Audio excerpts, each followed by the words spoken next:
চোরের দল বনাম চরের দল, বাংলাদেশের মানুষের জন্য কোন দলের বেশি প্রয়োজন? সম্প্রতি আমরা প্রায় অনেকেই লক্ষ্য করেছি যে আমাদের বাংলাদেশের মধ্যে রাজনীতির ময়দানে অত্যন্ত ভাইরাল একটা ইস্যু চলছে, চোরের দল নাকি চরের দল। একটা দল আরেকটা দলকে বলছে চোরের দল, আর আরেকটি দলকে বলছে চরের দল। এই বিতর্কের সূচনা হয় জনাব সালাউদ্দিন সাহেবের একটি বক্তব্যের মধ্য দিয়ে।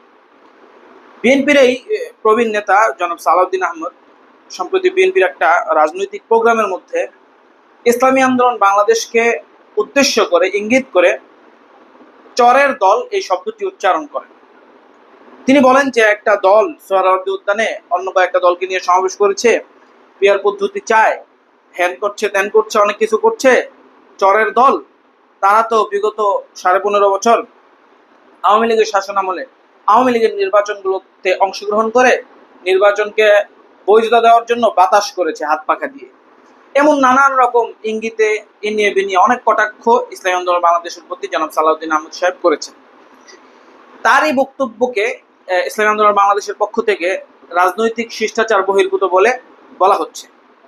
তারা বলছেন যে সালাউদ্দিন সাহেবকে এই বক্তব্যের জন্য ক্ষমা চাইতে হবে। এখন বাংলাদেশের রাজনীতিতে তো এই বিষয়টা অত্যন্ত বিরল যে একটা অপরাধ হোক কিংবা কোনো একটা কিছুর ব্যাপারে দলের নেতারা দুঃখ প্রকাশ করে, এটা তো বাংলাদেশের রাজনীতিতে অত্যন্ত বিরল। বিশেষ করে বড় যেই দুইটি দল ছিল বিএনপি এবং আওয়ামী লীগ, তাদের ডিকশনারিতেই ক্ষমা চাওয়া বলতে কোনো কিছু নাই। সেই হিসেবে জনাব সালাউদ্দিন সাহেবের বক্তব্য যদি রাজনৈতিক শিষ্টাচার বহির্ভূত হয়ে থাকে তাহলেও তিনি ক্ষমা চাইবেন না, এটা একেবারে স্পষ্ট। এখন এই যে ইসলামী আন্দোলন বাংলাদেশকে বিএনপি চরের দল বলছে, এখন চর বলতে আসলে কি? চর বলতে আমরা যেটা বুঝি, যেমন এজেন্ট, অর্থাৎ বলে তুমি অমুকের চর, গুপ্তচর, অমুকের এজেন্ট, এই বিষয়গুলো বোঝায় যে এই ইসলামী আন্দোলন বাংলাদেশ চরের দল। তারা মোটামুটি ওই 28শে জুন ইসলামী আন্দোলনের মহাসমাবেশের পর থেকে বিএনপির অনেক নেতাকে আমরা শুনছি এই দলটির ব্যাপারে এরকম বলছে যে তারা নাকি ভারতীয় রয়ের পারপাস সার্ভ করছে বাংলাদেশে। দূতাবাস থেকে ঘুরে এসে তারা নাকি এরকম পিয়ার পদ্ধতিতে ইলেকশন চাইছে। এটা পার্শ্ববর্তী দেশ ভারতের প্রেসক্রিপশনে এটা হচ্ছে। জমিয়ত উলামা ইসলামের একজন নেতা জনাব নাসিরউদ্দিন খান সাহেব এই কথাটা বলার চেষ্টা করেছেন এবং বিএনপির অনেক এরকম কথা বলছেন। এই জিনিসটার কারণেই মূলত ইসলামী আন্দোলন বাংলাদেশকে বিএনপির পক্ষ থেকে হয়তোবা চর বলা হচ্ছে, আর এই দলটাকে চরের দল বলা হচ্ছে। উল্টো এই যে একটা ইট মারলো বিএনপি ইসলামী আন্দোলন বাংলাদেশকে, এই ইটের জবাবে ইসলামী আন্দোলন বাংলাদেশ কিন্তু এখন পাটকেল ছুটছে। ইসলামী আন্দোলন বাংলাদেশ বলছে যে আমরা তো চরের দল, ধরে নিলাম যুক্তিতে তর্কের খাতিরে ধরে নিলাম, মেনে নিলাম যে আমরা চরের দল, কিন্তু আমরা তো আপনাদের চাইতে ভালো আছি, আপনারা তো চোরের দল। আপনারা ক্ষমতায় থাকা অবস্থায় কিংবা ক্ষমতার বাইরে থাকা অবস্থায়, এখন তো আপনারা ক্ষমতায় নেই, দুনো অবস্থাতেই যেই পরিমাণ চুরি, ডাকাতি, ছিনতাই, রাহাজানি, মানুষের জমি জমা বাড়ি ঘর দখল এবং চাঁদাবাজি যে হারে আপনারা করছেন, এটাকে তো চোরের দল বলা যেতে পারে আপনাদের দলকে। এরকমটাই ইসলামী আন্দোলন অনেক বক্তবৃন্দরা, নেতাকর্মীরা এরকম বলার চেষ্টা করছে। দেখেন, দুইটা বিষয়ই সমালোচনা, রাজনীতিতে সমালোচনা থাকবে, কিন্তু সমালোচনাগুলো কিন্তু আমাদের শিষ্টাচারের মধ্যে হতে হবে। রাজনৈতিক যে শিষ্টাচার, সেই শিষ্টাচারের বাহিরে যেন সেই সমালোচনাগুলো চলে না যায়, এই ব্যাপারটা বাংলাদেশের প্রত্যেকটা রাজনৈতিক দলের নেতৃবৃন্দ এবং কর্মীদেরকেও খেয়াল রাখা উচিত বলে আমি মনে করি। দেখেন, এখন চোর আর চর এই দুইটা নিয়ে এখন বাংলাদেশে প্রায় একেবারে একটা তুমুল একটা দ্বন্দ্ব বর্তমানে চলছে যে চোরের দল ভালো না চরের দল ভালো।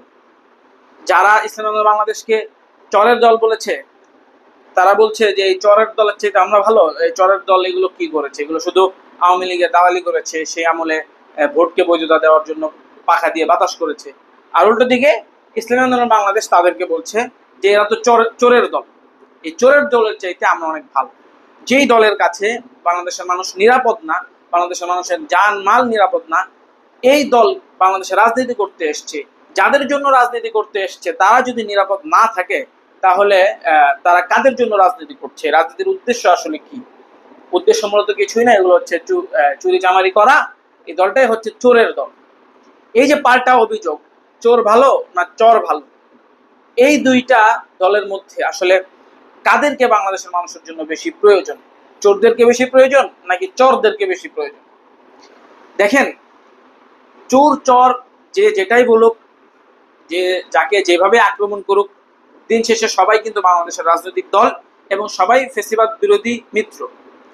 আর আমি ব্যক্তিগতভাবে মনে করি বিএনপি এবং ইসলামী আন্দোলন বাংলাদেশ উভয় দলই বাংলাদেশপন্থী দল, তাদের মধ্যে দেশপ্রেম রয়েছে। সেই জায়গা থেকে কারা মানুষের জন্য বেশি প্রয়োজন এই প্রশ্নের উত্তর দেওয়া অত্যন্ত মুশকিল। এটা তো ব্যালটের মাধ্যমেই বাংলাদেশের মানুষ প্রমাণ দিবে। তবে এক্ষেত্রে ব্যক্তিগতভাবে আমার অভিমত হচ্ছে যে যারা বাংলাদেশের মানুষের জন্য, বাংলাদেশের মানুষের অধিকার আদায়ের জন্য, বাংলাদেশের মানুষের যেই যা কিছু প্রয়োজন সেই প্রয়োজন পূরণ করার জন্য, সুবিধা অসুবিধা বাংলাদেশের মানুষের পাশে থাকার জন্য যারাই দৃঢ় প্রত্যয় ব্যক্ত করবে এবং সে অনুযায়ী তারা তাদের সেই প্রত্যয়কে কর্মে পরিণত করার চেষ্টা করবে, তারাই বাংলাদেশের মানুষের জন্য আসল প্রয়োজনীয় দল। ওই দলটারই প্রয়োজন বাংলাদেশের মানুষের রয়েছে। এখন এই দুইটা দলের মধ্যে যারাই বাংলাদেশের মানুষের সেই কাঙ্ক্ষিত আশাগুলো পূরণ করতে সক্ষম হবে, তাদেরকেই বাংলাদেশের মানুষ সাদরে গ্রহণ করে নেবে। এখন কারা ভোটের ময়দানে বাংলাদেশের মানুষকে এটা বোঝাতে পারবে যে আমরা আপনাদের জন্য করব বা আমরা আপনাদের আশা ভরসার প্রতীক হওয়ার যোগ্যতা রাখি, আপনারা আমাদেরকে বিশ্বাস করে আপনাদের যে মূল্যবান ভোট সে ভোটটি দিয়ে জয়যুক্ত করলে আগামী 5 বছর আমরা আপনাদের জন্য কাজ করব, এই বিশ্বাসটা যেই দলই বা যেই গোষ্ঠীটাই মানুষের অন্তরের মধ্যে গেঁথে দিয়ে তাদের ভোটটাকে তাদের পক্ষে নিয়ে আসতে পারবে, সেই দলই কিন্তু বিজয়ী হবে এবং সেই দলই বাংলাদেশের মানুষের প্রকৃত প্রয়োজনীয় দল হিসেবে আবির্ভূত হতে পারবে। যাই হোক, সার কথা হচ্ছে এই যে রাজনীতিতে এই অভিযোগ পাল্টা অভিযোগ এগুলো থাকবে, তবে সর্বোপরি আমাদেরকে লক্ষ্য রাখতে হবে বা লক্ষ্য রাখা উচিত যে বিষয়টা, সেটা হচ্ছে যে কোনো সমালোচনা, কোনো তির্যক কথা, কোনো ন্যারেটিভ যেন রাজনৈতিক শিষ্টাচার বহির্ভূত না হয়। আপনি যদি বা আমি যদি আমার প্রতিপক্ষকে এমন একটা ভাষায় সমালোচনা করি যেটা স্ল্যাং এর পর্যায়ে চলে যায়, যেটা গালির পর্যায়ে চলে যায়, সেজন্য একটা ক্ষতি যেটা হবে সেটা হচ্ছে নিঃসন্দেহে এটা রাজনৈতিক শিষ্টাচার বহির্ভূত একটা আচরণ হবে। অন্যদিকে যাদেরকে উদ্দেশ্য করে আমরা এই কথাটা বলছি তাদের পক্ষ দিয়ে কিন্তু এর চাইতে আরো বড় কটূক্তিকর, আরো বড় রাজনৈতিক শিষ্টাচার বহির্ভূত শব্দ আমাকেও শুনতে হতে হবে। এটা হচ্ছে একেবারে বাস্তব বাংলাদেশের রাজনীতিতে। কেউ কাউকে ছেড়ে দিবে না। আপনি একজনকে চোর বলেছেন তো সে আপনাকে চোর বলে দিল, আপনি একজনকে চোর বলবেন তো সে আপনাকে ডাকাত বলবে। কিন্তু সর্বোপরি এই ধরনের কথাগুলো বাংলাদেশের রাজনীতির জন্য, যে কোনো রাজনীতির জন্য বেমানান। এগুলো থেকে বেঁচে যতটাই থাকা যাবে ততটাই রাজনৈতিক যে পরিবেশ সেই পরিবেশটা স্বচ্ছ হবে, নির্মল হবে। আল্লাহ তাআলা আমাদেরকে একটা স্বচ্ছ এবং সুষ্ঠু রাজনৈতিক পরিবেশ বিনির্মাণে তৌফিক দান করেন। আমিন ইয়া রাব্বাল আলামিন।